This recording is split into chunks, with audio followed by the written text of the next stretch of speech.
Hi అండి. మరో సరికొత్త వీడియోలోకి సుస్వాగతం. ఈరోజు మనం చాలా సింపుల్‌గా, ఎంతో ఫ్లేవర్‌ఫుల్‌గా చికెన్ ఫ్రైని ఎలా చేయాలో చూసేద్దామా?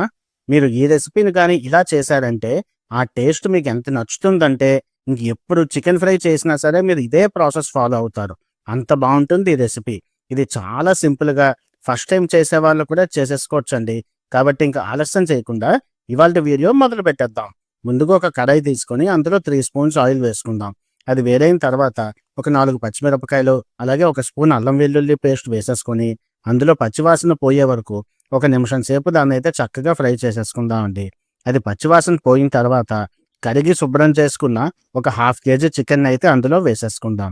ఇప్పుడు ఈ మసాలా పేస్ట్ చికెన్ ముక్కలకి అన్నిటికీ పట్టేలాగా ఒకసారి చక్కగా కలిపేసుకుంటే సరిపోతుంది. ఇలా కలిపేసుకున్న తర్వాత మూత పెట్టేసి మీడియం ఫ్లేమ్‌లో ఒక్క 3 నిమిషాలు దాన్ని అలా మగ్గనివ్వండి.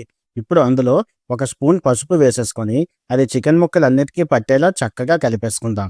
ఇలా స్టార్టింగ్‌లో పసుపు వేసుకోవడం వల్ల చికెన్ అనేది మనకి ఎక్కడ స్మెల్ అది లేకుండా చాలా మంచి ఫ్లేవర్‌ఫుల్‌గా వస్తది. ఇప్పుడు మూత పెట్టేసి మీడియం ఫ్లేమ్‌లో ఒక్క 5 నిమిషాలు మగ్గించుకున్న తర్వాత అందులో చిన్న ముక్కల్లా కోసేసుకున్న ఒక కప్పు ఉల్లిపాయలు, అలాగే ఒక మీడియం సైజ్ టమాటాను కూడా మీరు చూసే ఇలా చిన్న ముక్కల్లా కోసేసుకొని అవి వేసేసి చక్కగా కలిపేసుకుందామండి. ఇప్పుడు మంటనైతే హై ఫ్లేమ్ చేసేసుకుందాం. ఇలాగ ఉల్లిపాయలు మనం మధ్యలో వేయడం వల్ల చికెన్ ఫ్రై అనేది మనకి చాలా పర్ఫెక్ట్ కన్సిస్టెన్సీలో వస్తుంది. ఇప్పుడు హై ఫ్లేమ్‌లో మూత పెట్టేసి ఒక్క 3 నిమిషాలు మగ్గించుకున్న తర్వాత అందులో ఒక 2 స్పూన్లు ఉప్పైతే వేసేసుకుందామండి. ఈ ఉప్పుని ప్రతి ముక్కకి పట్టే విధంగా చక్కగా కలిపేసుకుంటే సరిపోతుంది. ఈ రెసిపీ చాలా ఫ్లేవర్‌ఫుల్‌గా ఉంటాదండి. దీన్ని మూత పెట్టేసి ఒక్క 8 నిమిషాలు చక్కగా మగ్గించుకున్న తర్వాత పైన ఒక 2 స్పూన్స్ కారం, అలాగే ఒక స్పూన్ జీరా పౌడర్, ఒక స్పూన్ ధనియాల పొడి, అలాగే ఒక స్పూన్ చికెన్ మసాలా వేసేసుకొని ఇవి ముక్కలన్నిటికీ పట్టేలాగా చక్కగా కలిపేసుకుందామండి.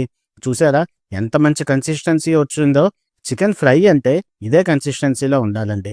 మూత పెట్టేసి ఒక్క 2 నిమిషాలు దాన్ని అలా మగ్గించుకొని ఇప్పుడు లాస్ట్‌లో గరం మసాలా పౌడర్ వేసేసుకుంటే అంతే అండి. మీరొక విషయం గమనిస్తే మనం ఒక్క చుక్క నీళ్లు కూడా వేయలేదండి.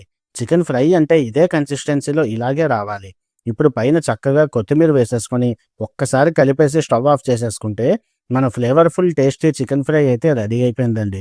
ఇది వేడి వేడి అన్నంలో కలుపుకొని తిన్నా, లేదా రసం, సాంబారు వంటి ఐటెమ్స్‌లో నంచుకోవడానికైనా సరే పర్ఫెక్ట్‌గా సెట్ అవుతుందండి. ఇంత సింపుల్‌గా నేను మీకు చూపించినందుకు మీరు వీడియోకి ఒక్క లైక్ అయినా చేయకపోతే ఎలా చెప్పండి?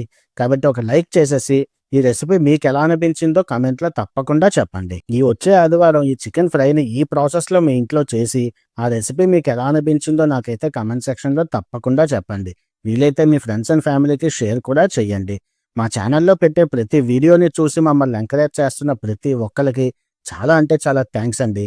ఇలాంటి మంచి మంచి రెసిపీస్ మీ ముందుకు తేవాలని నేను మనస్ఫూర్తిగా కోరుకుంటున్నాను. మరొక మంచి రెసిపీతో మళ్ళీ మీ ముందుకొస్తాను. అంతవరకు సెలవండి. ఉంటాను మరి. ధన్యవాదాలు. Good bye.